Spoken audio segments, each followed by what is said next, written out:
예, 지금부터 2026년 7월 28일 서울등법원 제1형사부 재판을 시작하겠습니다. 오늘 진행한 사건 번호 2026로 1440호 피고인 윤석열에 대한 위증사건입니다.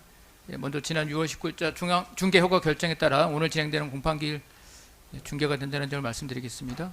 피고인 입장하십시오.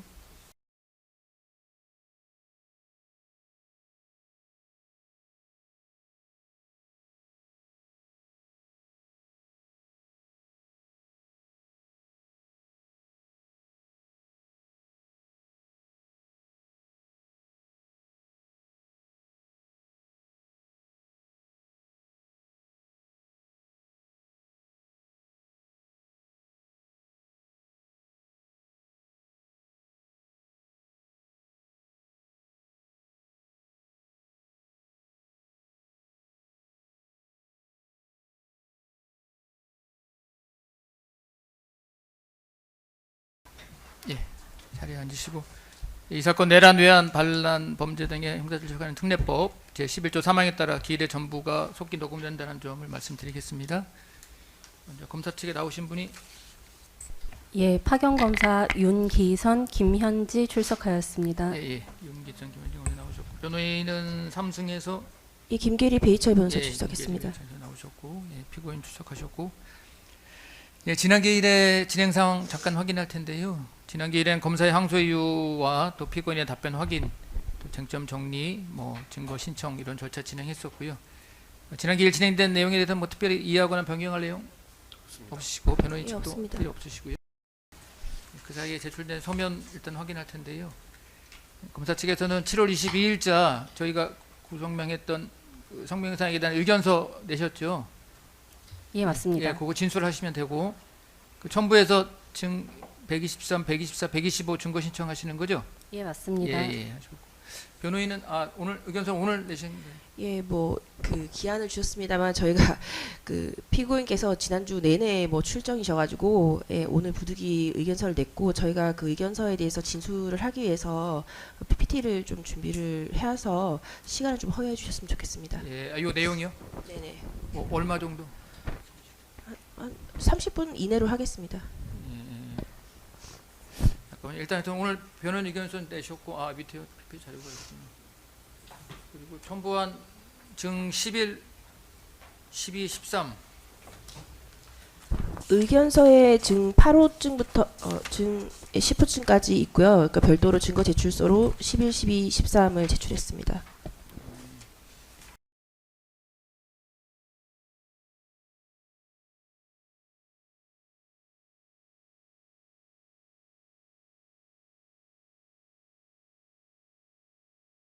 증제 5호증부터 증제 10호증까지는 변호인 의견서 4에 첨부해서 제출을 했고요. 그러니까 별도 증거 제출서로 별도로 냈습니다. 별도 증거 제출서로 11, 12, 13까지 제출했습니다. 근데 지난 1심에서는 지금 저희가 번호가 증 7까지 되어 있는 것 같은데요. 그러면 두 개씩 내려서 그렇죠. 사모님 증 7까지 되어 있죠. 그러면은 오늘 첨부한 증 5를 증 7로 하고 10을 12로 하고, 의견서에 첨부된 거는 증 7부터 12까지 제출하고, 그 다음에 별도로 내시는 거는 13부터 14, 15까지 제출하고, 그렇게 할까요? 예.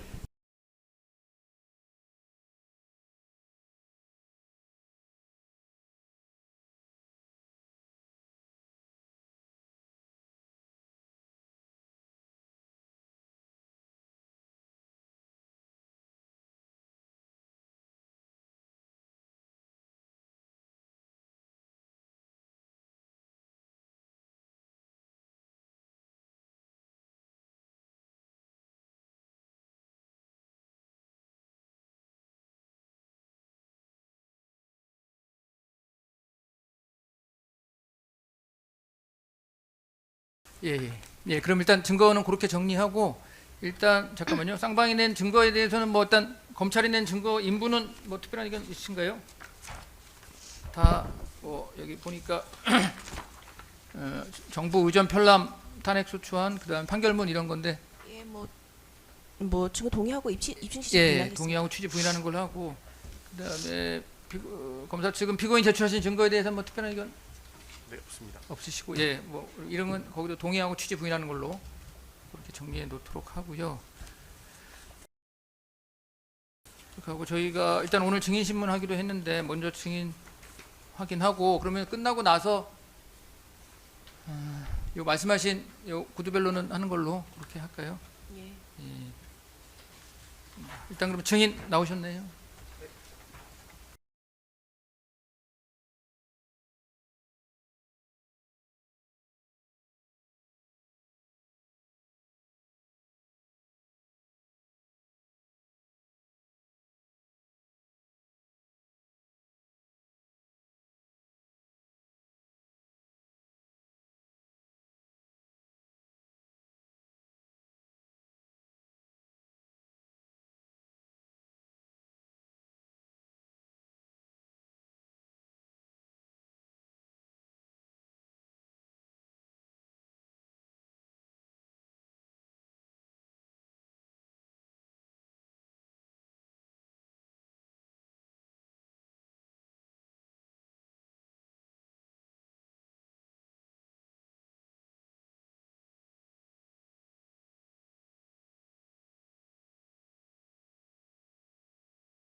예, 예, 예. 거기 증인 잠깐 앞에 서시고, 예, 뭐 그냥 인적사항은 제가 그냥 생년월일만 잠깐 증인 잠깐만 일어나셔가지고, 예, 앞에 확인만 하고 하겠습니다. 생년월일만 잠깐 말씀해 주시겠습니까? 증인 생년월일만, 예, 예. 예, 일단 오늘 증인은 검사 측 증인으로 신청돼서 저희가 채택해서 오늘 신문하게 됐습니다. 예. 어쨌든 뭐 여러 가지 사정이 있을 때 증인 출석해 준 점에서 일단 감사를 드리고, 그 다음에 선서하고 증언하실 텐데 뭐 아시겠지만 선서하고 증언하면서 기억에 반하는 허위 진술하게 되면 위증죄로 처벌받을 수 있습니다. 그렇게 하고 그 증언 거부권 관련해서 증인의 증언으로 인해서 본인이나 또 증인의 친인척 관계 있는 사람이 형사처벌 받을 염려가 있거나 하면, 그리고 또 업무상 알게 된 비밀에 관해서는 증언 거부할 수 있도록 되어 있는데 그 증언은 어떻게 하시겠습니까? 잠깐 말씀드리겠습니다. 예. 선고를 하고 말씀을 드려야 되지 않을까? 예, 일단 먼저 선서하시고, 예, 예.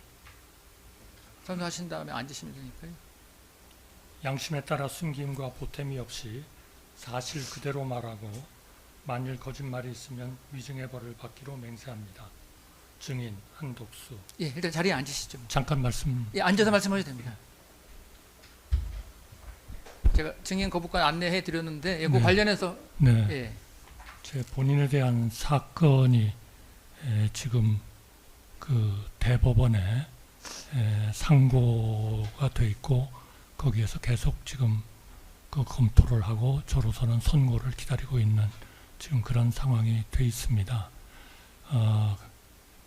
그래서 제가 여기에서 증언을 하는 경우에 제 그 사건과 연관돼서 여러 가지 걱정이 있습니다.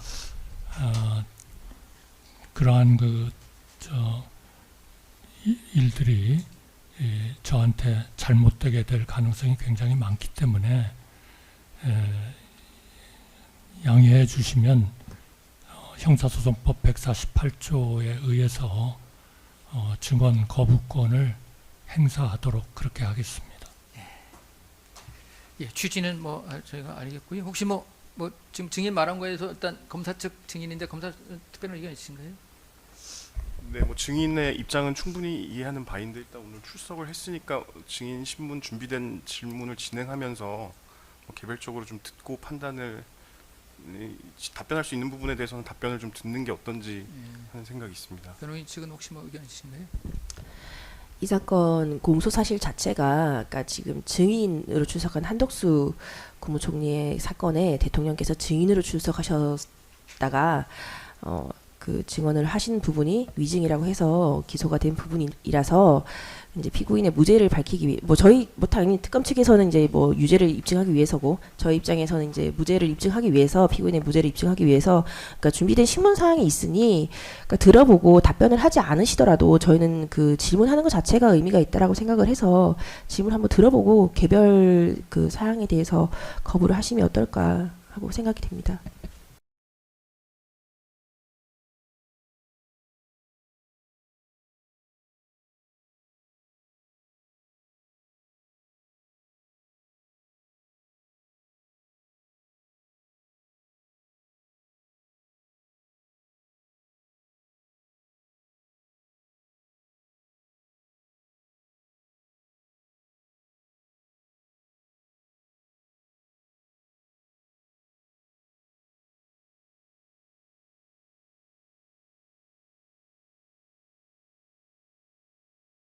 예, 그러면은 저희가 뭐 이 부분은 사실은 피고인 아니 증인께서 뭐 이제 뭐 그런 취지로 뭐 이제 증언 거부를 하신 적이 있고 해서 저희가 뭐 그런 것도 검토했고 지금 이제 쌍방의 의견을 말씀해 주신 거를 기초로 그럼 그렇게 할까 합니다. 일단 증인의 증언 거부권이 어떤 취지에 말씀하셨고 그 부분이 필요하다는 거는 저희도 인정합니다. 예, 그래서 일단 하는데 다만 지금 말씀처럼 그 신문상 중에 그 증언 거부권에 이제 해당이 되는 게 있으면 그거는 저희가 말씀하시면 증언 거부를 하라고 말씀을 뭐 그건 승인을 해드리고요. 뭐 이제 그렇지 않은 경우에는 또 이제 증언을 하실 수 있는데 다만 지금 저희가 신문사항을 아직 다 못 봤기 때문에 저희도 정확히 파악은 안 돼서 그래서 일단 신문은 진행을 하는데 마시는 것처럼 뭐 지금 뭐 저희가 파악한 자료에 의하면 지금 이 사건 공소사실과 그다음 증인이 재판받고 있는 공소사실이 지금 연관되어 있는 거는 맞죠. 예, 그 국무회의 건의를 뭐 이제 증인께서 했는지 안 했는지 그 부분이 사실 증인의 공소사실가 포함이 돼 있으니까요. 예, 이제 그 부분이 이제 증인은 유죄로 인정해서 아마 지금 항소심에 계속 중이기 때문에 그래서 그 부분은 만약에 질문하셨는데 피고인이 한번 증언 거부하겠다고 하면 그 비슷한 취지를 계속 물을 필요는 없을 것 같고요. 예, 네.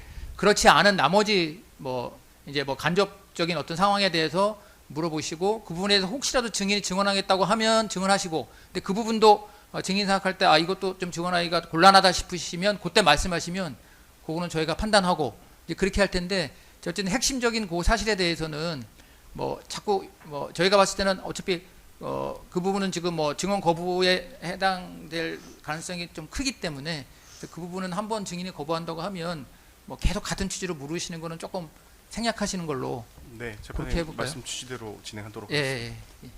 증인 무슨 말씀인지 네, 아시겠죠? 알겠습니다. 예, 예. 그럼 말씀하시면 저희가 바로바로 판단을 해드리겠습니다. 네. 예, 예. 시작하시죠. 예, 특검 측 질문 시작하도록 하겠습니다. 예, 증인 제가 먼저 질문 드리겠습니다. 예, 1번은 생략하고 2번부터 묻겠습니다. 비상계엄 선포와 내란범죄 수사와 관련하여 증인 역시 수사를 받았죠? 네. 그리고 증인은 2026년 5월 7일 서울고등법원에서 내란 중요임무 종사죄 등으로 징역 15년을 선고받고 현재 상고심 계속 중이지요. 네. 증인은 이 수사 재판 과정에서 증인이 기억하고 알고 있는 바를 사실대로 진술하였나요? 네, 제가 드린 답변 중에서도 잘못된 진술이 있어서 저의 그러한 그 사건에서 다투는 사항도 있고 해서 제가 특별히 말씀을 안 드리겠습니다. 예, 뭐 일단 뭐 그 정도만 하시는 걸로. 예, 증거 순번 6번 115쪽 진술서 제시하겠습니다.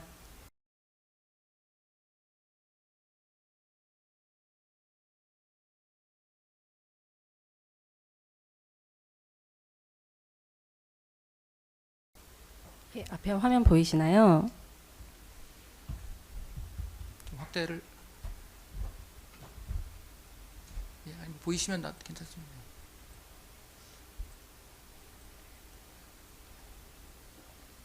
맨 밑에 서명을 하시면 보이시나요? 네. 예. 증인은 2024년 12월 13일 경찰에서 조사를 받으며 이 진술서를 제출한 적이 있죠. 진술하지 않겠습니다. 예. 네. 그럼 이 진술서는 언제 어떻게 작성하게 된 것인가요? 진술하지 않겠습니다. 예. 진술서 부분은 다 넘어가시죠. 뭐. 예. 그럼 질문 5번으로 건너뛰도록 하겠습니다. 예, 순번 27번 1235쪽 제시하도록 하겠습니다.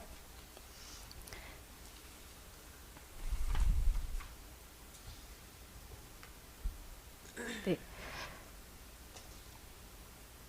증인은 경찰 조사에서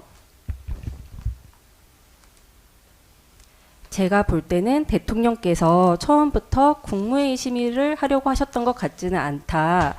제가 100%라고 말씀드릴 수 있는 것은 아닙니다. 라고 진술하셨는데 맞나요? 진술하지 않겠습니다. 네.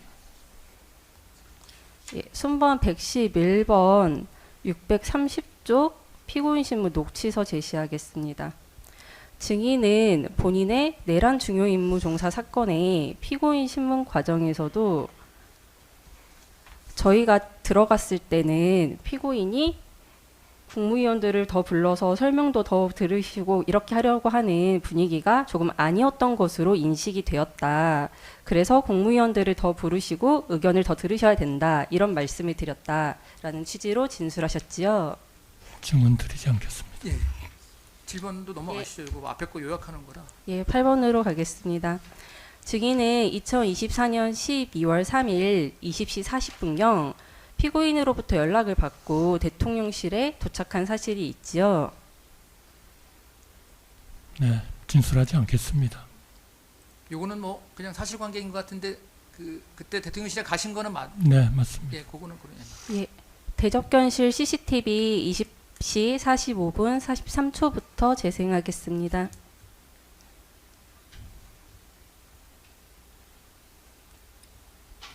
증인은 20시 45분경 김영우 전 통일부 장관과 함께 이 연결 출입문을 통해 대접견실에서 대통령 집무실로 들어갔죠. 진술하지 않겠습니다. 증인은 처음 집무실에 들어갔을 때 피고인에게 국무회의가 필요하다, 국무위원을 더 불러야 한다라고 건의한 것이 맞나요? 진술하지 않겠습니다. 예, 10항은 다 생략하시고 11항으로 하겠습니다. 11항도 그냥 생략하시는 게.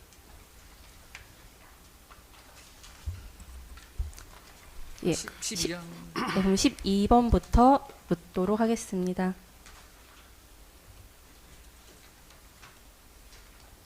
예, 대접견실 CCTV 21시 9분 30초부터 재생하도록 하겠습니다. 이제 21시 9분에서 10분경 증인을 비롯한 집무실에 있었던 사람들이 이 연결 출입문을 통해 대접견실로 나와 이렇게 자연스럽게 테이블 앞에 앉게 되었는데요. 이 시각에 대접견실로 나오게 된 이유는 무엇인가요? 증언하지 않겠습니다. 그럼 집무실에 있던 사람들이 이 테이블에 앉아서 다 같이 대기한 이유는 무엇인가요? 증언하지 않겠습니다. 네.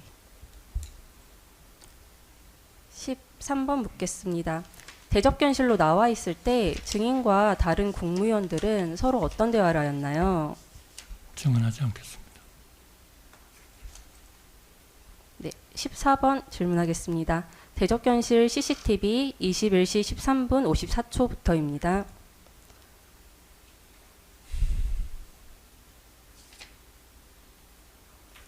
증인이 대접견실로 나온 지 몇 분 지나지 않아 김용현 전 국방부 장관이 손가락 4개를 펼치며 나와서 증인과 다른 국무위원들에게 무언가 말을 하는데요. 이때 김용현과는 어떤 대화를 한 것인가요?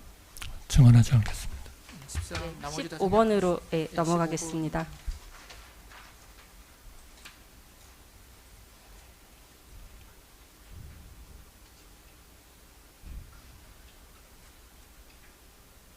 예, 대접견실 CCTV 21시 25분 48초부터 재생하겠습니다. 이제 증인이 집무실에 두 번째로 들어가기 전 약 2, 3분 전 상황입니다. 피고인이 와이셔츠 차림으로 대적견실로 나와서 약 1분 41초 동안 손짓을 하며 이렇게 무언가 계속 말을 하는데요. 이때 피고인이 어떤 말을 한 것인가요? 증언 드리지 않겠습니다. 16번으로 넘어가겠습니다. 대적견실 CCTV 21시 29분 35초부터 재생하겠습니다. 피고인이 발언하고 집무실로 돌아간 지 약 2분 후에 여기 증인, 여기 박성재 전 법무부 장관, 이상민 전 행안부 장관이 이렇게 차례로 집무실로 들어가려다가 결국 증인만 혼자 집무실에 들어가고 이 나머지 두 사람은 다시 대적견실로 돌아오는 모습입니다. 증인은 이때 왜 집무실에 들어가게 되었나요? 증언 드리지 않겠습니다. 예, 16항도 다 생략하시고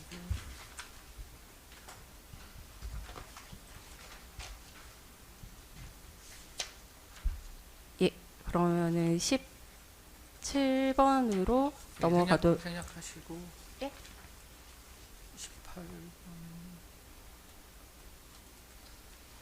18번도 이게 발언 내용이면 그냥 생략하시는 게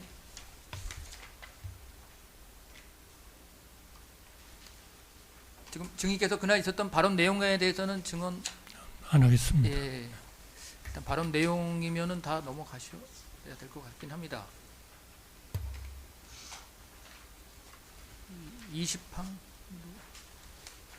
이건 증인이 들었다는 거를 말씀하시는 건가요? 그럼 20항 예, 20항은 한번 부터 다시 하도록 하겠습니다. 대적견실 CCTV 22시 05분 28초부터 제시하도록 하겠습니다.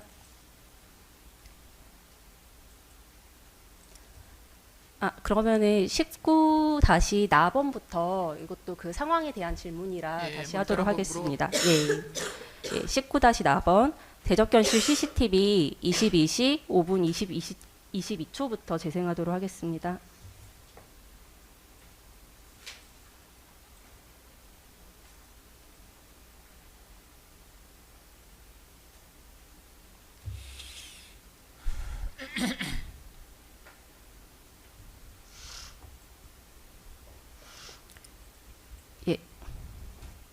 보시면 피고인은 이 출입문으로 나가려고 하는데 박성재 전 법무부 장관이 손을 흔들면서 안 된다라는 이런 의사표시를 하는 장면인데요. 이때 상황이 어떤 상황인가요? 증언하지 않겠습니다.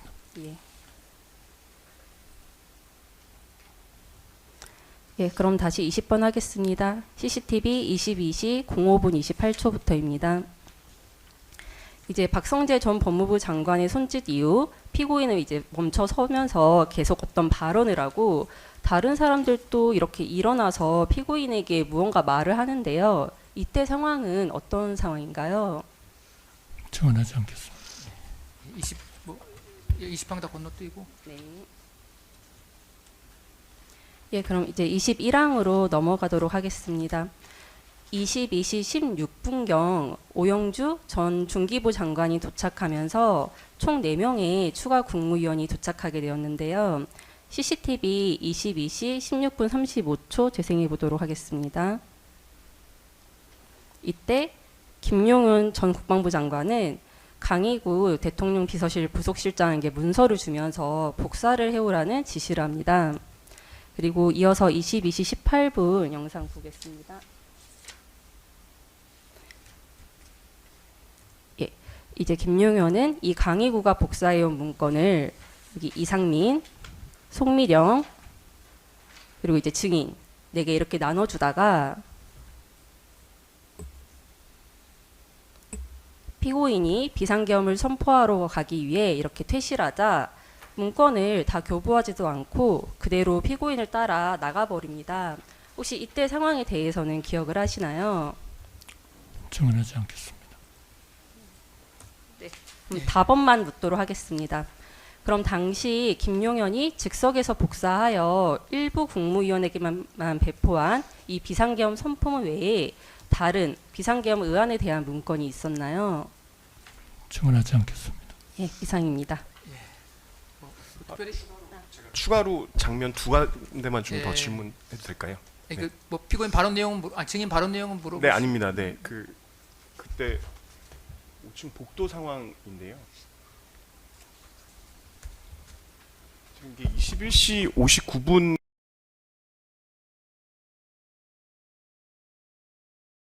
21시 56분 상황입니다. 다시 처음부터 한번. 네, 그때 아직 이제 최상목 장관이 도착하기 전이고 이제 이 복도에서 대통령께서 이제 자켓을 갖춰 입고 이제 나오셔서 어딜 가다가 이제 다시 들어가시는 것 같거든요. 근데 그 밖에서 이런 대통령께서 어디를 이제 가려고 하셨다는 말씀에 대해서 들어보신 기억이 있습니까, 총리님?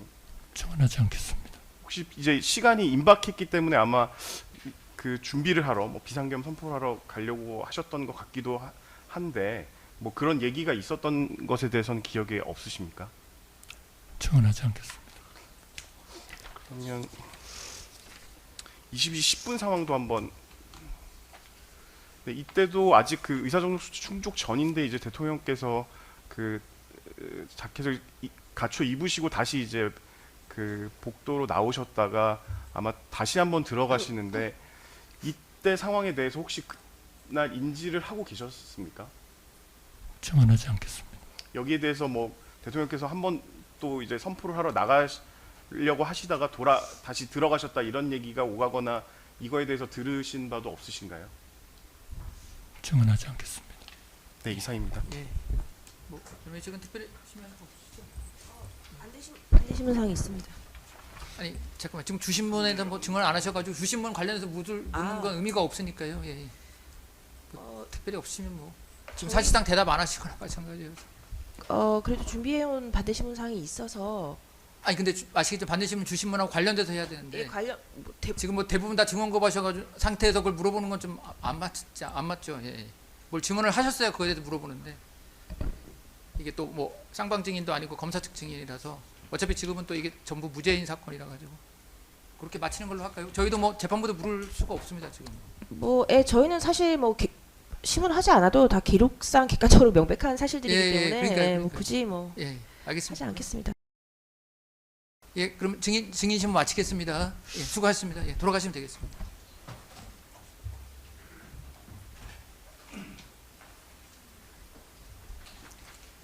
그러면 일단 그렇게 하고 말씀처럼 요거부터 먼저 할까요? 예, 변호인 측이 성명사항에 대한 답변, 예, 요거 뭐 따로 자료 만드신 것 같은데.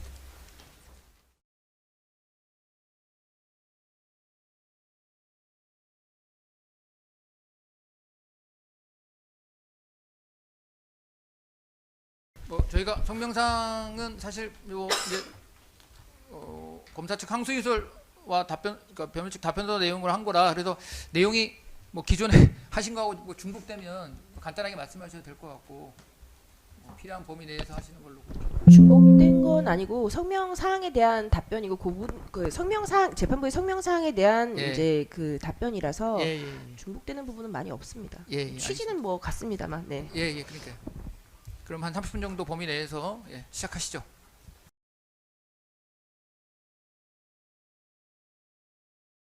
네, 배의철 변호사입니다.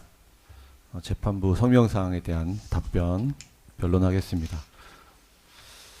먼저 기재부 문건과 관련하여 최상목 기재부 장관이 대통령실에 도착한 21시 57분경이 아닌 22시 32분경에 교부한 특별한 이유가 있는지에 대한 성명에 답변하겠습니다. 기재부 문건 교부와 관련된 사실은 다음과 같습니다.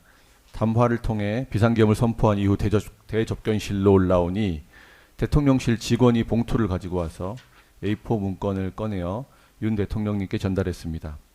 대통령실 직원은 김용현 장관이 국무위원에게 직접 주려고 가지고 있던 것인데 담화 후 바로 옆 건물인 국방부로 간다고 이것을 해당 장관에게 전해달라고 말했다고 합니다. 하지만 직원 자신이 직접 주는 것이 적절하지 않다고 판단해 대통령께 전달했고 대통령이 봉투를 열어보니 기획재정부 것이라서 최상목 장관에게 전달한 것입니다. 해당 기재부 메모 내용은 논의를 위해 김용현 장관이 아이디어 차원에서 작성한 것이며 대통령에게 보고된 바도 승인된 바도 없습니다. 국무위원 전원이 아닌 일부에 대해서만 소집을 통지한 이유에 대한 성명에 답변하도록 하겠습니다. 먼저 2024년 12월 8일자 검사 작성 김용현 장관에 대한 피신 조서는 비상계엄으로부터 5일 후이므로 이 사건과 관련해 특히 신빙할 만하다는 점은 이전 변론에서 말씀드렸습니다. 김용현 장관은 계엄을 할 때 필요한 것의 계엄 선포문과 국무회의 안건, 포고령이라고 답했고 윤 대통령께서는 이를 준비할 수 있냐고 하셨습니다. 따라서 국무회의 안건이 준비된다는 것을 알고 있었다고 하겠습니다. 다음 날인 2024년 12월 9일자 검사 작성 김용현 장관 피신조서 역시 국무회의를 여러 번 언급하고 있습니다.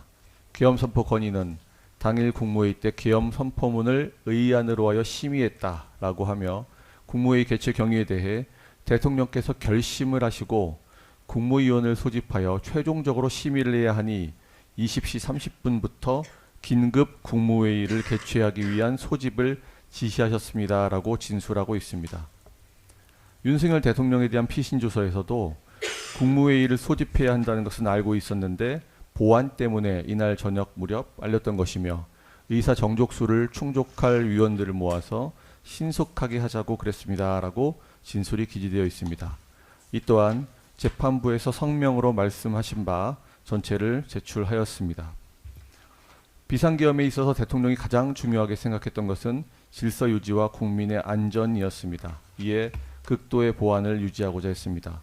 보안을 위해서 국무위원들을 한꺼번에 모두 부르는 것보다 시차를 두어 총리와 계엄 관련 핵심 국무위원을 1차로 소집해 논의를 시작하고 다음 국무위원들을 2차로 소집해 도착하면 논의하는 등으로 순차 소집을 계획했습니다. 이에 1차로 국방, 안보, 외교, 통일, 법무, 치안에 관련된 국무위원을 부르고 그 다음에 경제와 민생 쪽 국무위원들을 부르는 것으로 계획하고 소집을 지시하였습니다. 의사 정족수를 충족해야 하므로 연락이 닿아 신속하게 대통령실에 올 수 있는 국무위원, 계엄 관련 필수 국무위원들과 민생 경제 관련 국무위원이라 생각되는 분들에게 먼저 연락을 한 것입니다. 국무회의를 준비한 김용현 국방부 장관이 2026년 1월 5일 내란재판 1심 증인신문에서 증언한 내용입니다. 김 장관은 국무회의 관련해서 보고를 드리면서 신속성이나 보안성 문제가 있을 것 같다고 말씀을 드렸다고 하며 대통령께서는 국가 긴급권 행사인 비상계엄은 주례 국무회의처럼 할 수 없고 신속, 보안 필요성이 있으면 다른 방법으로 할 수 있다라고 말씀하셨다고 해서 안심을 했습니다라고 증언하였습니다.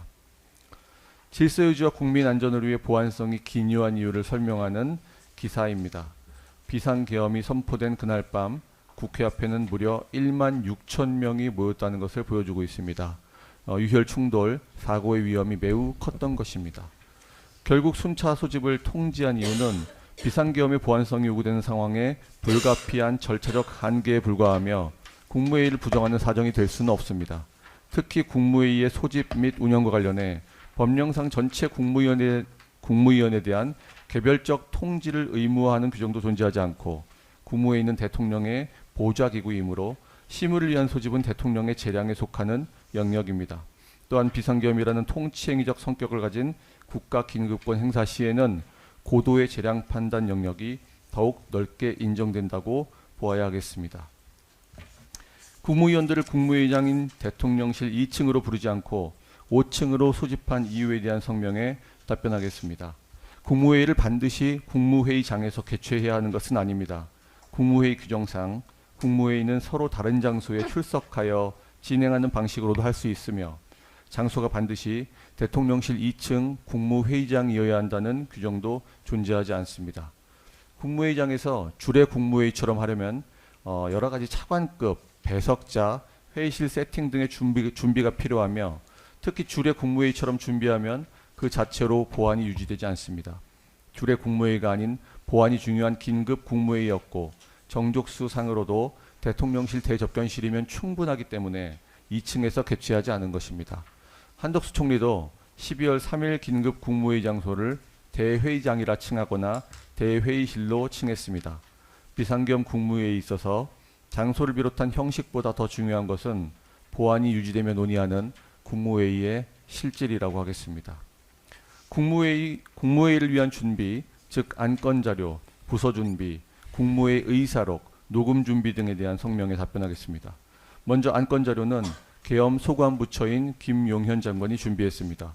김용현 장관은 2024년 12월 9일 검사 피의자 신문 3회에서 대통령께서 결심을 하시고 국무위원을 소집하여 최종적으로 심의를 해야 하니 20시 30분경부터 긴급 국무회의를 개최하기 위해 소집을 지시하셨습니다라고 진술하였고, 제가 포고령, 담화문, 공문을 준비했고 비상계엄 선포문을 의안으로 하여 심의를 했습니다라고 말하였습니다.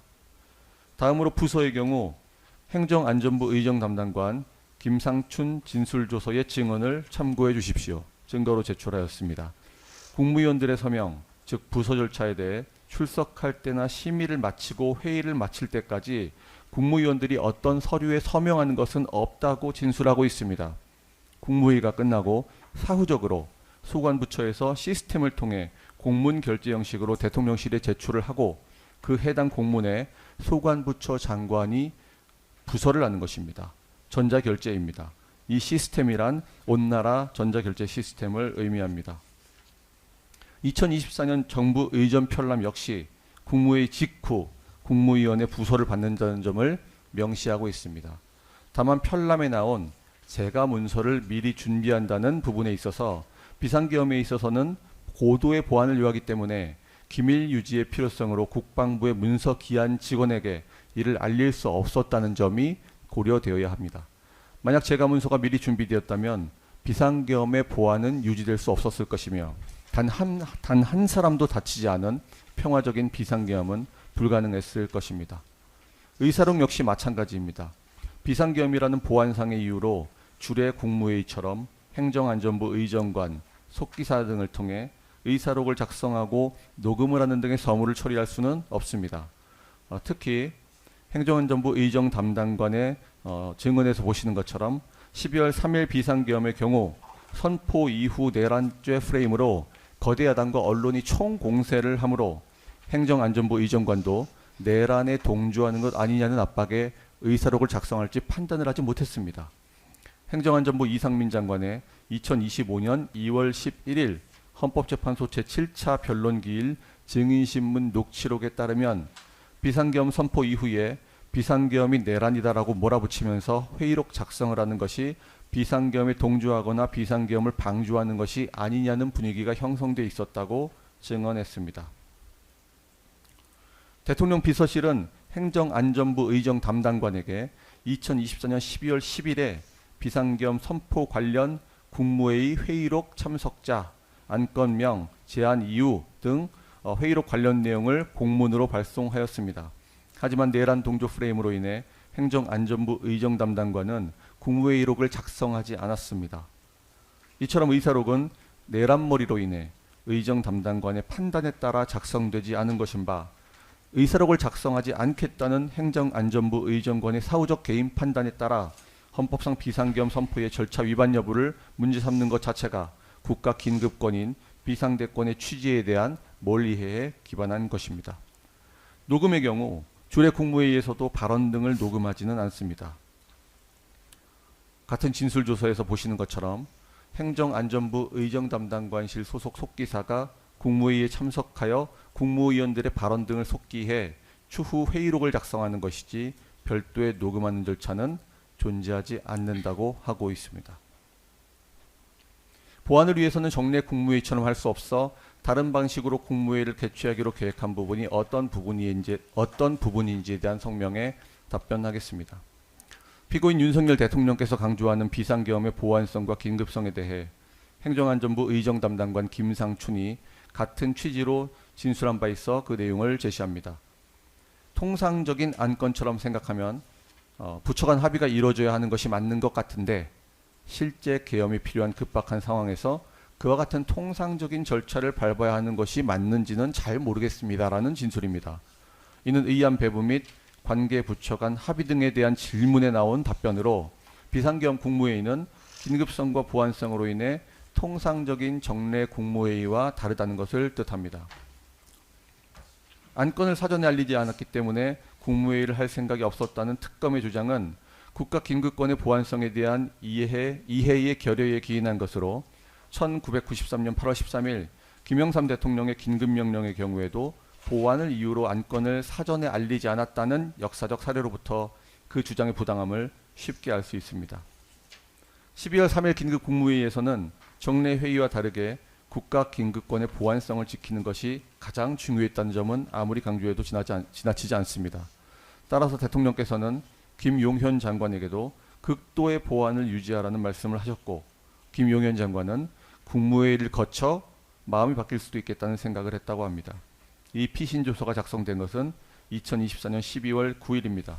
비상계엄 해제 후 불과 5일이 지난 후이므로 본 위증 사건과는 전혀 무관한 바 윤 대통령과 김 장관이 국무회의를 계획하고 준비했다는 것을 분명하게 보여주고 있습니다. 앞서 말씀드린 신문기사를 다시 한번 제시합니다. 비상계엄이 선포된 그날 밤 국회 앞 1만 6천 명이 모였다. 비상계엄을 선포한 이유는 국회 폐악질로 국정이 마비되고 있고 이것이 국가의 비상사태를 초래했기 때문입니다. 따라서 국회를 지목해 비상계엄을 선포하면 사람들이 국회로 일시에 대거 모여들어 안전사고가 나거나 혹여나 충돌이 일어날 가능성이 매우 큽니다. 실제 비상계엄이 선포된 날 국회 앞에 모인 시민들이 얼마나 많은지 사진이 잘 보여주고 있습니다. 이 보안이 유지되지 않으면 질서 유지를 위한 병력이 훨씬 많이 출동해야 했을지도 모릅니다. 하지만 280명이라는 최소한의 실무장하지 않은 병력으로 질서 유지를 하고자 했고, 그래서 장관들도 보안 손님으로 오라고 했으며, 평소에 주례 국무회의 개최는 행정안전부에서 통보를 하고 관련 사무 역시 행안부에서 진행하지만 비상계엄은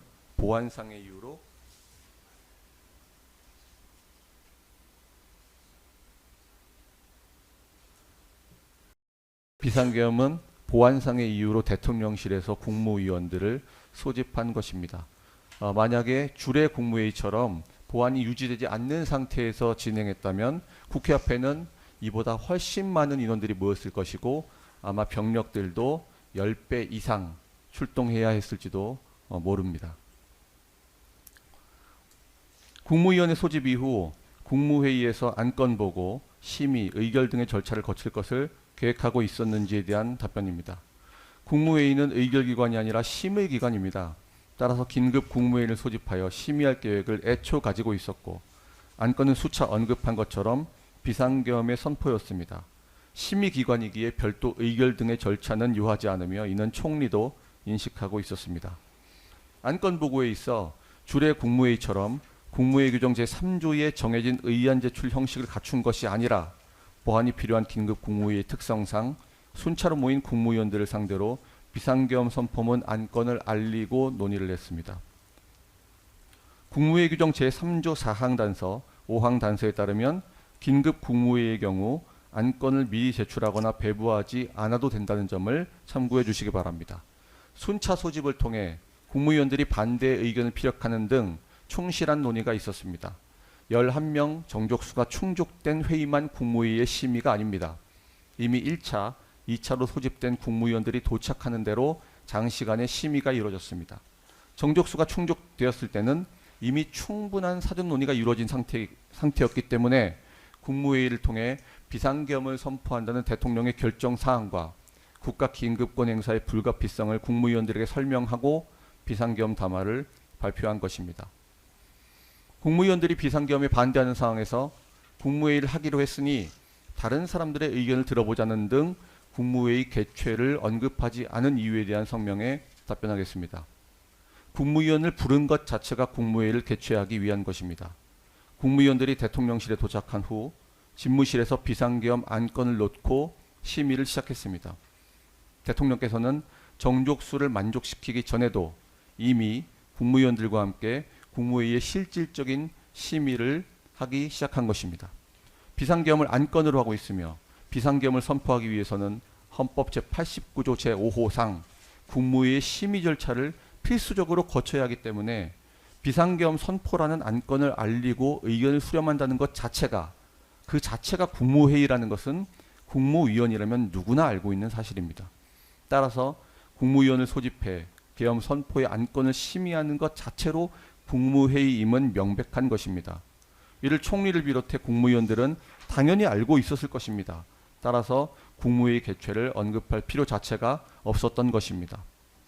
이상민 행안부 장관의 헌재 증인신문 속기록을 제출했습니다.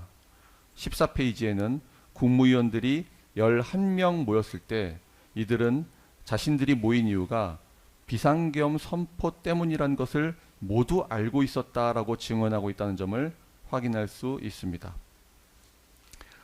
피고인이 국무회의를 할 생각이 없었다가 국무회의를 하려고 국무위원들을 더 부른 것이 아닙니다. 처음에 온 국무위원들도 국무회의를 위해서 소집된 인원들입니다. 순차로 국무위원을 소집하려고 계획했기 때문에 계엄 관련 필수 국무위원들로 먼저 소집되었을 뿐입니다. 그런데 국무위원들이 처음 모였을 때는 비상계엄 심의가 헌법상 국무회의 사항이라는 인식이 없다 보니 대접견실로 나가서 자기들끼리 국무회의를 해야 된다는 이야기가 나오고, 특검의 주장에 따르면 한덕수의 건의 때문에 국무회의가 소집된 것이라고 착각 오인하거나 시간적 선후 인과관계의 오류를 범하게 된 것입니다. 하지만 피고인 윤석열 대통령께서는 국무회의를 개최하지 않으려고 하다가 총리의 건의나 국무위원들의 건의로 국무회의를 개최한 것이 아니며 원래 당연히 해야 할 국무회의를 위해 계획대로 국무위원들을 부른 것입니다. 주례 국무회의의 경우에도 차관 회의를 할 때 관련 부처 차관들끼리 먼저 논의를 하지 19명 차관급이 다 이야기하는 것은 아닙니다. 그러므로 총리와 계엄 관련 필수 국무위원들을 먼저 부른 것도 국무회의를 위한 실질적 논의를 위함이라는 점을 참고해 주시기 바랍니다. 2025년 6월 28일자 특검 피의자 신문주서 2회 전체를 탄핵 증거로 제출했습니다. 그 밖에 녹음, 의사록, 부서와 관련된 구체적 진술을 확인할 수 있도록 행정안전부 의정담당관 김상춘의 2024년 10월 24일 검찰 진술조서, 2025년 2월 11일 이상민 장관 헌법재판소의 제7차 변론 증인신문 속기록을 제출합니다.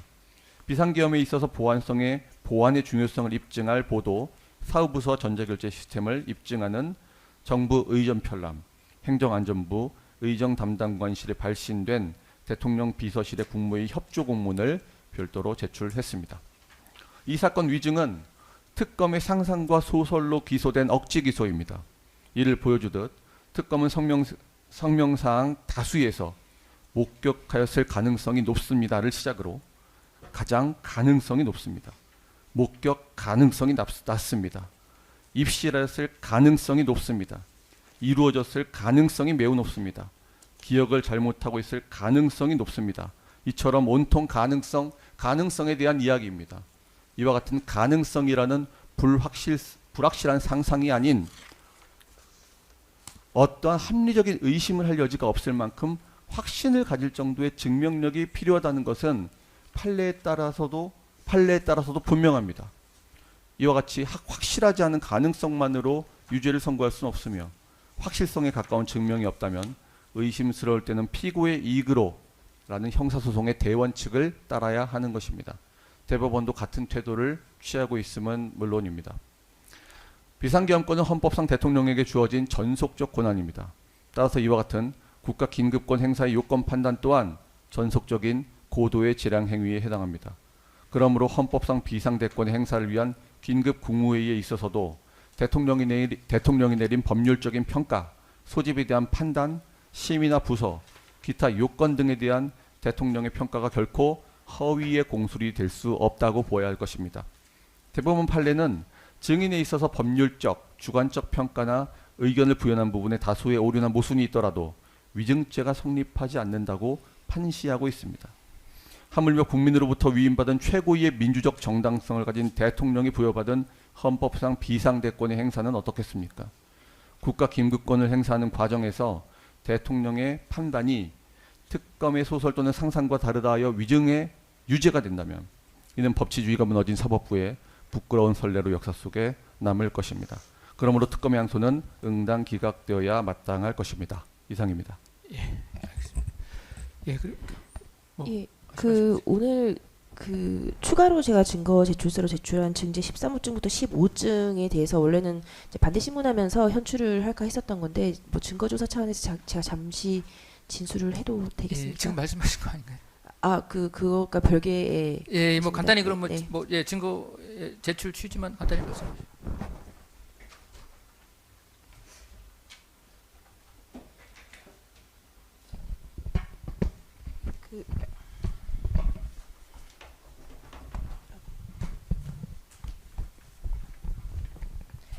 증제 13호증은 동영상입니다. 그 증거 순번 19번 증거 기록에 그 2025년 2월 25일자 윤석열 정부의 비상계엄 선포를 통한 내란 혐의 진상 규명 특별조사, 그러니까 그 내란 특조에서 이제 있었던 것인데요.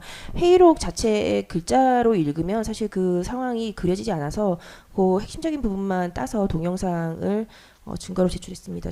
동영상을 재생하겠습니다.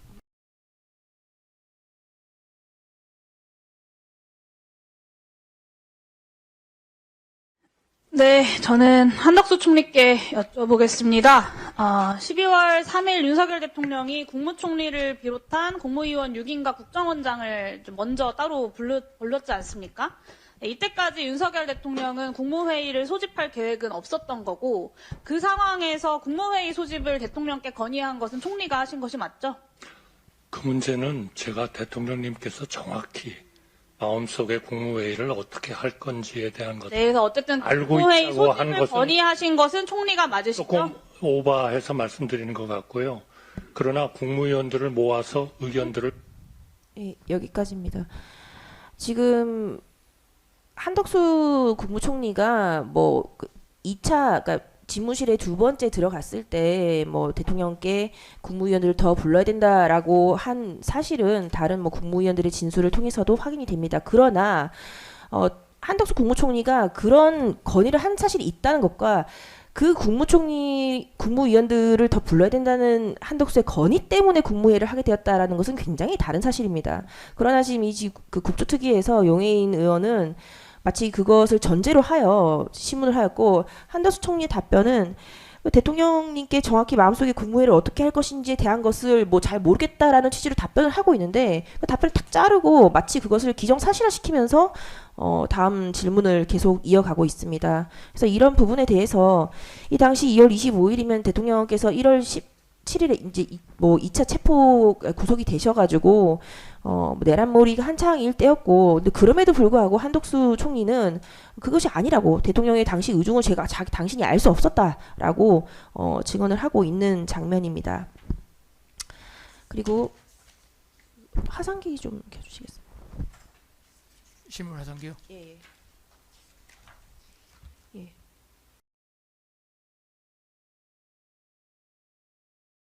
이것은 그 윤석열 정부 2024년 제37회 국무회의록입니다. 뭐 어떤 의미가 있어서 한 것이 아니라 무작위로 선택을 한 것입니다. 보시면 그 총 36건에 대해서 10시부터 11시 10분까지 70분 동안 합니다. 그러니까 36건을 70분 동안 국무회의를 할 거면 뭐 한 안건당 2분이 채 안 되는 그 심의를 거치게 되고요. 내용을 보면은 구성원을 보면은 국무위원들이 있고 배석자들이 굉장히 많습니다. 뭐 언뜻 봐도 20명이 넘는 사람들이 배석을 하게 되고요. 그 내용을 보면은 대통령께서 국무회의 개의를 선포를 하고 모두 말씀을 하신 다음에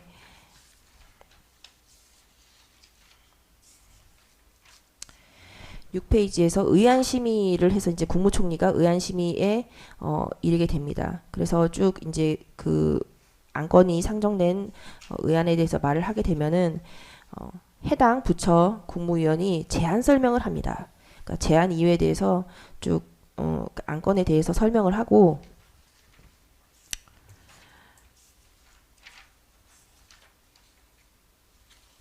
그래서 토의 보면은 그러니까 안건 제안 설명을 한 이유에 대해서 해당 부처 국무위원이 설명을 하고 나면 토의, 이견 없음, 의결, 각각 원한대로 의결이라고 되어 있습니다. 이 최상목 국무위원뿐만이 아니라 국방부 장관에 관련된 국방부에 관련된 안건 또한 마찬가지입니다.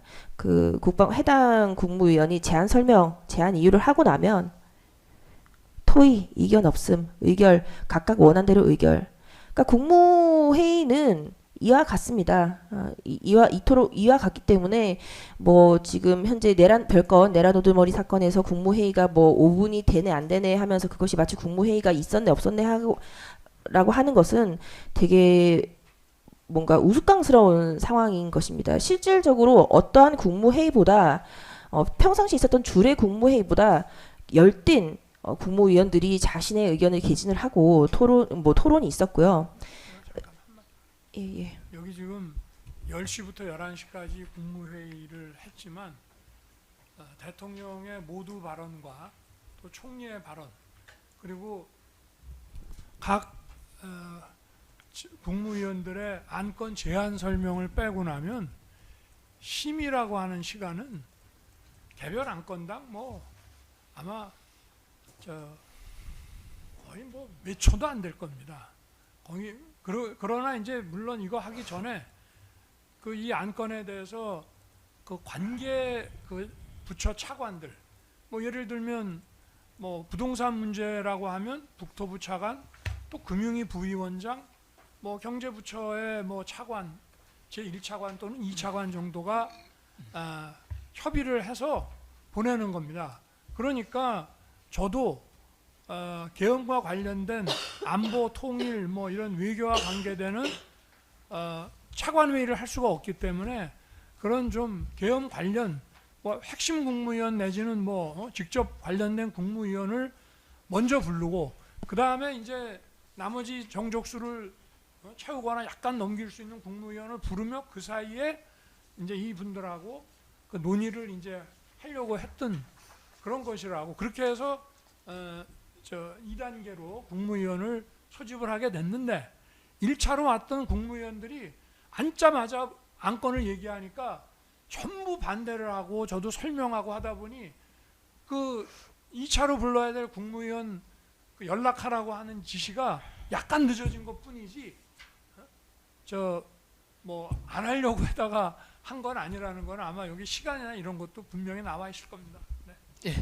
예, 계속 하겠습니다. 예, 계속 해도 될까요? 예. 그래서 그 방금 그 피고인께서 진술하신 부분, 그러니까 그 소위 8시 멤버가 모두 다 도착해서 모두 다 반대를 하고 있다가 대통령께서 다 나가 있으라라고 한 다음에 그 6명의 사람들이 다 나가고 난 다음에 바로 김정한을 불러서 나머지 국무위원들을 그 부른 것은 뭐 기록상 너무나 명백히 드러나 있고요. 계속해서 말씀을 드리면 통상의 국무회의는 용산 대통령실 국무회의실은 7층입니다. 그리고 방금 그 CCTV상 확인했던 것은 5층에 대통령실에 붙어있는 대접견실입니다. 국무회의실은 7층이고 5층이고 장소적인 의미 가지고 국무회의가 있었네 없었네를 따지는 것은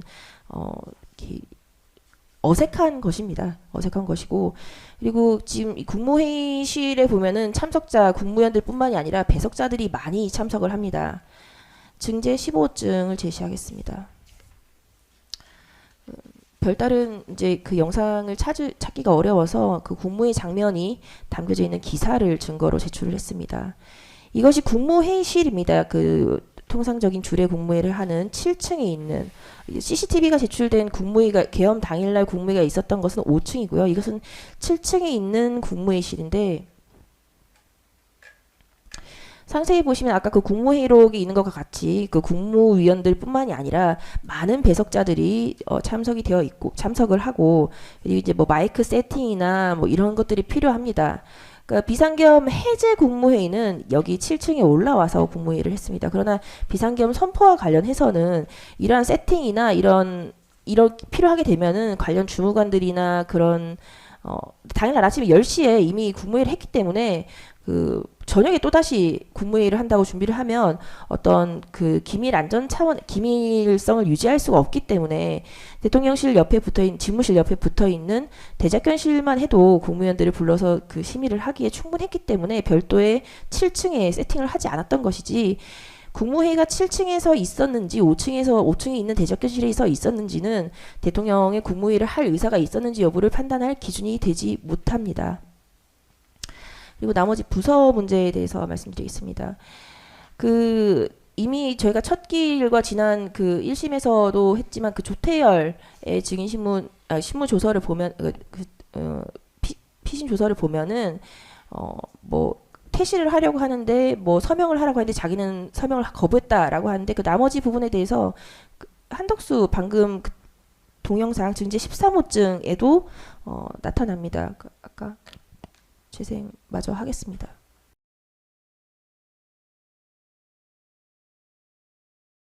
동영상 증제 13호증 제 45초 부분부터 재생을 하겠습니다. 마친 후에 국무위원들의 뭐 참석한 사인 정도 받으려고 했다라고 진술을 하셨다고 합니다. 헌재에서 이제 증언하실 때 그 조사받을 때 변호인의 조력을 받고 조서에 서명 날인했다라고 인정도 하셨고요.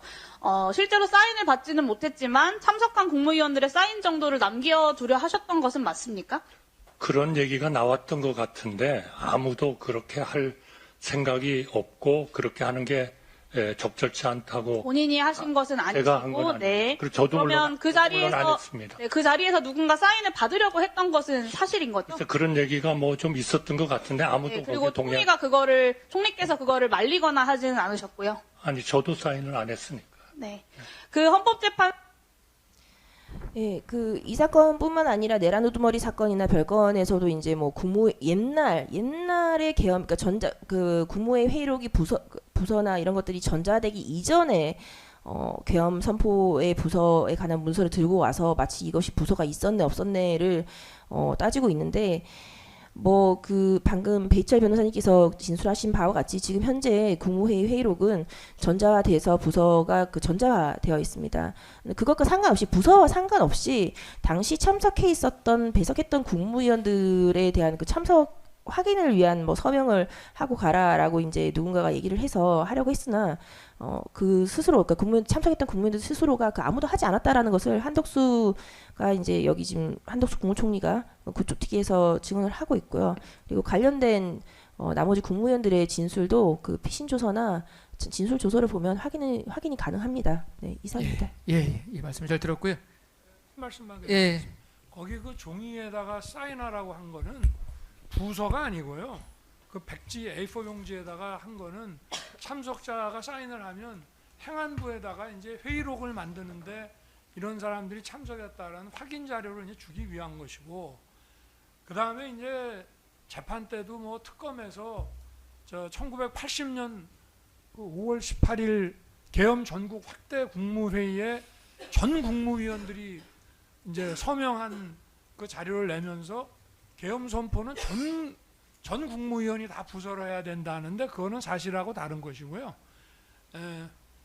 그건 아까 얘기한 대로 관계 국무위원 국방장관하고 총리하고 대통령이 이제 사후에 하면 되는 것인데 그 사전에 이걸 만들지 못했기 때문에 사후에 국방부에다가 이거를 주려고 했더니 역시 또 무슨 내란 동조다 해가지고 국방부에서 결국은 사후부서 자료를 못 만들고 장관도 그만뒀던 것이고요. 그리고 이제 1980년 5월 18일 0시를 기해서 계엄이 전국 확대되기 전에 그 5월 17일 야간 심야 그 국무회의 때 전 국무위원들이 서명한 그 계엄 선포 국무회의 그 부서라는 거는요. 그건 정말 45년 전 옛날 일인데 그 전 국무위원한테 부서를 받은 그 자체가 바로 내각에 대한 내각의 무력화, 대통령과 내각의 최규화 대통령과 헌법상 최규화 대통령이라는 헌법기관과 또 내각이라고 하는 헌법기관의 그 무력화를 초래한 거라고 하는 국헌문란의 범죄에다 포섭되어 있는 그 내용이라는 점을 좀 지적하고 싶습니다. 네. 예, 알겠습니다. 그 정도 하시면. 예, 제 조금만 더 해도 될까요? 예, 아니, 2, 3분 내로 하겠습니다. 검사는 안 하는데 피고인 측에서 무죄 사건을 가지고 우리 하십니까? 뭐 계속 뭘 내셔가지고요. 예, 무죄 뭐 써주실 거면 간단하게 안 하십시오. 하겠습니다. 간단하게. 예, 그 그 증제 12호증입니다. 오늘 제출한 것인데요. 저희가 이제 헌재에서 이 국무회의에 대해서 본격적으로 사실관계가 드러난 것은 그 5월달에 CCTV가 확보가 되고 난 이후입니다. 그 전까지는 이제 저희는 이제 진술에 의할 수밖에 없었는데 헌법재판소 탄핵 심판할 때 이제 사실조회 신청을 해서 회신을 받은 겁니다. 국무회의 회의록 관련해서 이제 한 건데 그 계엄 선포 국무회의와 계엄 해제 국무회의에 대해서 회의록을 작성하기 위해서 행안부에서 대통령실에 자료를 달라라고 해서 이제 행정안전부 의전 담당관이 2024년 12월 6일 날 이제 공문을 보냈고 대통령실에서 그에 대한 회신을 한 것입니다. 그래서 확인을 좀 보면은 2024년 12월 3일 비상계엄 선포 관련 국무회의 회의록 관련 자료는 아래와 같습니다라고 해서 이제 그 뭐 시작 시간, 종료 시간, 그리고 이제 참석자, 배석자 이렇게 돼서 되어 있고, 그리고 선포뿐만이 아니라 해제 2024년 12월 4일 날 비상계엄 해제 관련 국무회의 회의록 관련 자료는 아래와 같습니다라고 해서 선포와 해제 국무회의와 관련한 자료를 같이 줬습니다. 그런데 행안부에서 해제 관련 국무회의록은 작성을 했고 해제 관련해서는 뭐 작성을 해도 당신들의 안위에 작성하는 그 관련한 공직자들의 안위에 뭐 별 문제가 없을 것 같으니까 똑같이 이렇게 이와 같이 자료를 같이 보냈는데 해제 관련 국무회의 회의록은 작성이 되었고 비상계엄 선포 관련 국무회의 회의록은 작성이 되지 않았습니다. 그래서 국무회의 관련한 회의록이 작성되고 안 되고 부서가 있고 없고는 사후에 그 행안부의 관련 담당 직원이 해제 관련한 그 회의록을 작성을 했고 선포 관련한 것은 하도 그때 내란몰이가 돼서 너도 나도 다 피의자로 불려가는 상황이었기 때문에 담당하는 사람들끼리 의논을 해서 이게 뭐 작성을 했다가 문제가 되는 것이 아니냐라고 해서 작성이 되지 않은 것 뿐입니다. 이상입니다.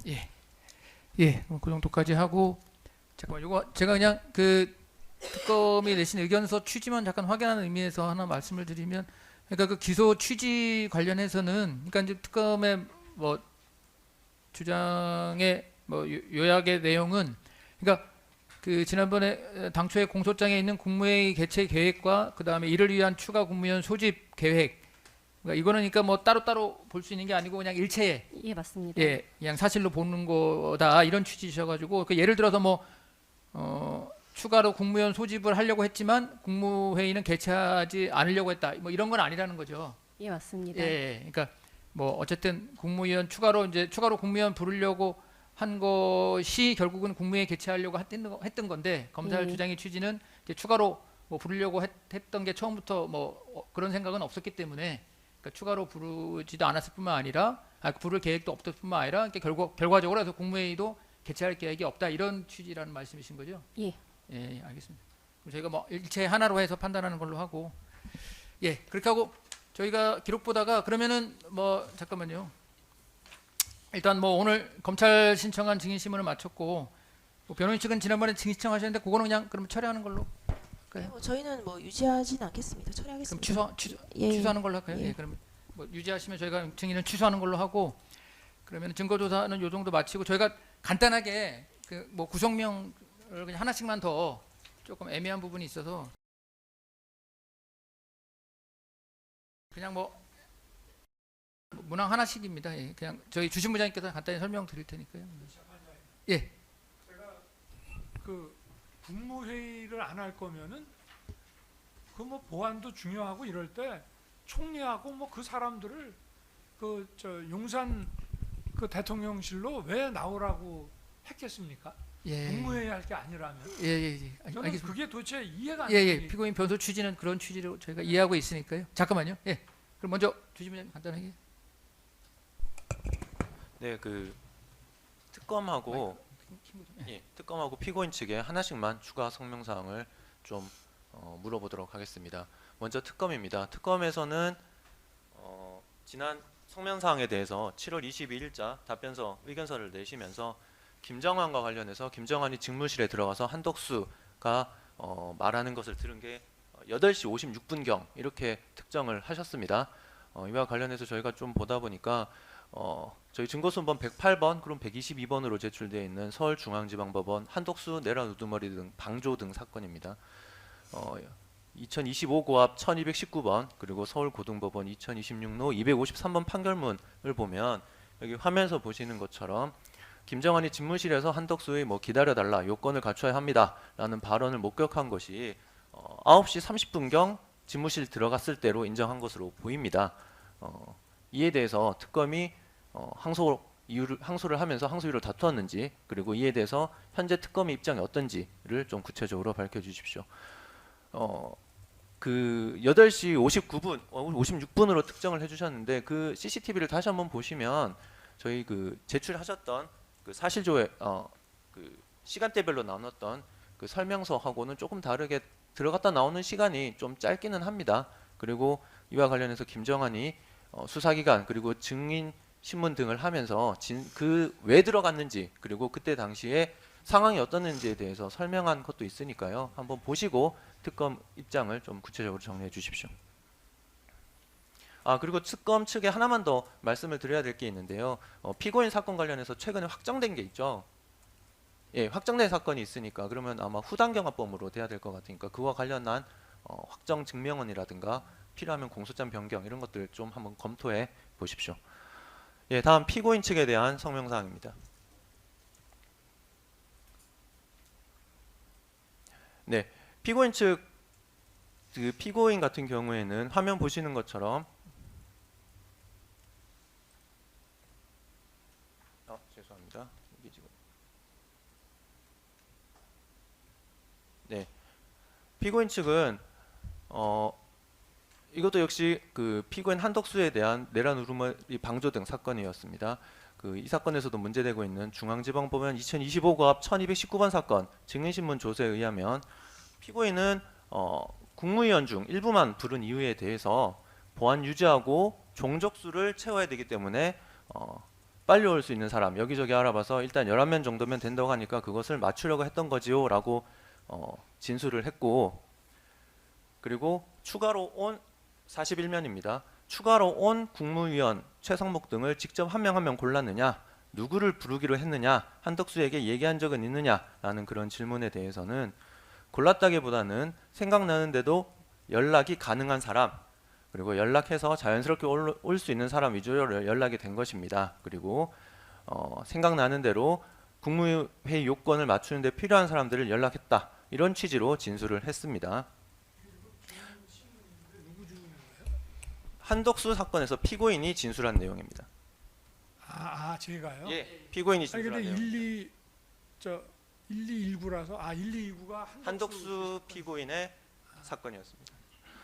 이거 관련해서 방금 피고인 측 그 그 변론 자료에도 있기는 했지만 이러한 피고인의 진술은 증언은 계엄과 관련된 필수 핵심 국무위원을 1차로, 그리고 경제 민생 관련 국무위원을 2차로 소집해서 국무회의 정족수를 충족하고자 하였다라는 피고인의 주장, 지금 화면에 나와 있는 것처럼 대표적으로는 피고인 변호인 의견서 4, 22, 23면에 있습니다. 이런 피고인 주장하고 다소 상충하는 것은 아닌지 피고인 측 입장을 좀 정리해 주시면 좋겠습니다. 이거 관련해서 특검 측 그리고 피고인 측 가능하시다면 의견서로 저희한테 좀 추가로 제출해 주십시오. 네. 제가 한덕수 증언에 나가서 그때 그냥 뭐 이것저것 물어보니까 제가 대답을 했는데, 제가 그 사실은 뒤에 부른 사람이 민생 경제인 거는 맞거든요. 또 앞에는 그 필수 저게 맞는데 그때는 그냥 그런 식으로 얘기를 한 거지만 이제 저도 오래되다 보니까 막 물어보니 제가 뭐 그냥 이런 식으로 대답을 한 거지 그건 아닙니다. 그게 네. 어떻게 배치된다는 네네. 그게 꼭 배치된다는 취지는 아니고요. 그러니까 저희가 말씀드린 게 하여튼 저 1차로 오신 분들은 딱 계엄과 관련해서 만약에 차관회의를 한다면 관계 차관이 왔어야 될 그 국무위원이고, 두 번째는 딱 민생 경제입니다. 예, 알겠습니다. 뭐 그런 주장이 취지신 건 저희가 알고 있는데 이제 네. 그 피고인이 증언하신 그 부분이 이제 그 읽다 보니까 이제 뭐 그런 부분으로 뭐 해석될 수 있는지 부분에 대해서 그러니까 뭐 주장만 정리해 주시면 됩니다. 예, 그 부분은. 예. 저희가 추후에 의견서를 제출을 하겠습니다만 그 잠시 지금 말씀을 드리면 이 빨리 올 수 있는 사람 여기저기 알아봐서 이 문제는 이제 그 1심 때에도 그 특검 측이 그 관련 국무위원들이 어디 산지 거주지와 뭐 내비게이션 그 캡처 화면을 해가지고 뭐 친소 관계에 의한 건지 빨리 올 수 있는 사람이 의한 건지 해서 이제 저희가 송미령 장관의 조서를 제출을 해서 어느 정도 이제 이미 제출이 된 것 같고요. 그리고 이 뭐 재판장님께서 방금 말씀하신 것처럼 생각나는 대로 가능한 사람이라고 하는 것이 정말 대중 없이 대통령께서 생각나는 대로 하는 사람이라는 것이 그냥 그 지금 재판부에 성명을 하신 것과 양립이 불가능한 개념이 아니라 대통령께서 생각하시기에 제일 중요한 게 이제 그 국방 안보 관련된 것이고 이제 일단 불러다 말을 하고 나중에 이제 2차로 부를 것이 민생 경제와 관련한 사람들을 생각나는 대로 불렀다라는 것이지 이것이 양립 불가능한 개념은 아닌 것 같습니다. 저희가 의견서를 정리해서 내도록 하겠습니다. 예, 뭐 그런 취지니까요. 일단 그러면은 저희가 오늘 뭐 저기 예정된 건 요 정도 마치고 말씀처럼 이제 증인신문은 더 뭐 할 건 아니고 뭐 다음 기회에 한번 속행해서 다음 기회에 뭐 최종 변론하고 마치는 걸로 그렇게 하면 되겠죠. 예, 예. 일단 뭐 피고인 신문은 따로 안 하시고 변인식도 예, 피고인 신문 따로 피고인 신문 안 할 거긴 합니다만 저희가 이제 사실은 뭐 변론의 내용은 특검 측도 그렇고 저희도 그렇고 사실 그 첫 기일에 다 대강 다 진술은 네. 다 끝난 것으로 네. 돼서 최후 진술을 준비를 재판부에서 허용해 주시면 뭐 짧게라도 준비를 좀- 지금요? 아니요 지금 말고 차일기일에 아니 그러니까 예, 예. 예. 아니, 당연히 해도 될지- 최종 변론기를 따로 가지려고요. 예. 아, 예, 예. 예, 최종 그러니까 피고인 신문은 안 하시고 다음 기회에 최종 변론 하는데 최종 변론 마찬가지로 뭐 필요하면 PPT 하실 수 있고 뭐 피고인 최후 진술하는데 혹시 뭐 최종 변론 다음 기회는 최종 변론 하면 되죠. 뭐 필요하면 지금까지 뭐 아까 변호인 측은 추가로 낸 증거에 관한 요지 설명 간단히 하셨는데 뭐 필요하면 검사 측도 뭐 그 부분은 포함해서 같이 같이 포함해서 그 증거 요지 설명하시면 되고 그래서 최종 변론 한 시간은 어느 정도 하시면 됩니까? 어느 정도 예정하고 계시는? 뭐 가능하면 뭐 저희는 뭐 말씀처럼 우리가 항소심마다 특별히 한 내용 이렇게 많지는 않으니까 네, 뭐 30분 범위 내에서 그냥 예, 30분 정도 하겠습니다. 예, 혹시 예. 네. 그러면 변호인 측도 그 정도 하시면 됩니다. 예, 뭐 내용은 이미 다 설명을 드려서 짧게 증거 뭐 설명드리는 30분 정도로 그러니까 최종 하겠습니다. 변론. 예. 예, 그리고 예. 최후 진술 하실 얼마나?